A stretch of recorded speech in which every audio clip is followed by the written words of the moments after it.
ഭരതനാട്യത്തിലും കുച്ചിപ്പുടിയിലും മോഹിനിയാട്ടത്തിലും ശിഷ്യർ സമ്മാനങ്ങൾ വാരിക്കൂട്ടുമ്പോഴും ഒരു ഗുരുവിന് മനസ്സിലെ വേദന മാറുന്നില്ല.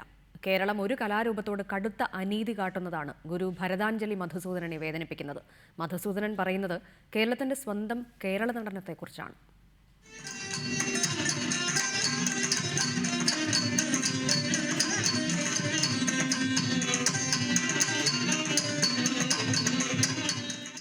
പത്താം വയസ്സിൽ തുടങ്ങിയ കലാസബരിയാണ് മധുസൂദനന്റേത്.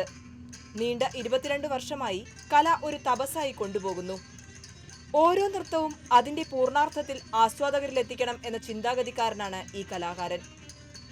എന്നാൽ കേരളത്തിന്റെ കേരള നടനത്തോട് ഈ നാട് കാട്ടുന്ന അവഗണന ഏറെ ദുഃഖിപ്പിക്കുന്നു. കേരളം എന്തുകൊണ്ട് ഇങ്ങനെ എന്ന ചോദ്യത്തിന് മധുസൂദന്റെ മറുപടി ഇങ്ങനെ: ഇവിടെ പഠിപ്പിക്കാൻ അത് അറിയുന്ന യോഗ്യരായിട്ടുള്ള അധ്യാപകരുമില്ല. അത് കളിക്കുന്ന കുട്ടികളെ വേണ്ട രീതി വിധി നിർണ്ണയം നടത്താനുള്ള വിധികർത്താക്കളുമില്ല. ഇതിൻ്റെ രണ്ടിൻ്റെയും അപര്യാപ്തത ഇന്ന് ഈ ഇനം നേരിടുന്ന അല്ലെങ്കിൽ ഈ കല നേരിടുന്ന വലിയൊരു പ്രശ്നം തന്നെയാണ്.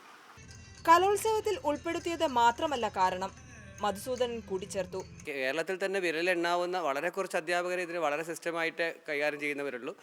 അവരോടും കൂടെയുള്ള ഒരു അഭ്യർത്ഥനയാണ് കുട്ടികളെ വെറും യൂത്ത് ഫെസ്റ്റിവലിന് വേണ്ടി മാത്രം അഭ്യസിപ്പിക്കാതെ കേരള നടനത്തെ അതിൻ്റെ ബേസിക് മുതൽ അഭ്യസിപ്പിച്ച് കേരള നടനം ഒരു മുഴുവൻ കേരള നടനത്തെ തള്ളുമ്പോഴും പിന്തിരിയാൻ മധുസൂദനൻ തയ്യാറല്ല.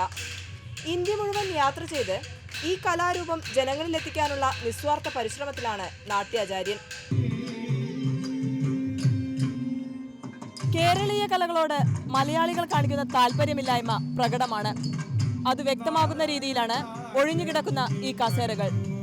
ക്യാമറമാൻ മനു റോയ്ക്കൊപ്പം രമ്യശ്രീ രാധാകൃഷ്ണൻ, ടീം റിപ്പോർട്ടർ.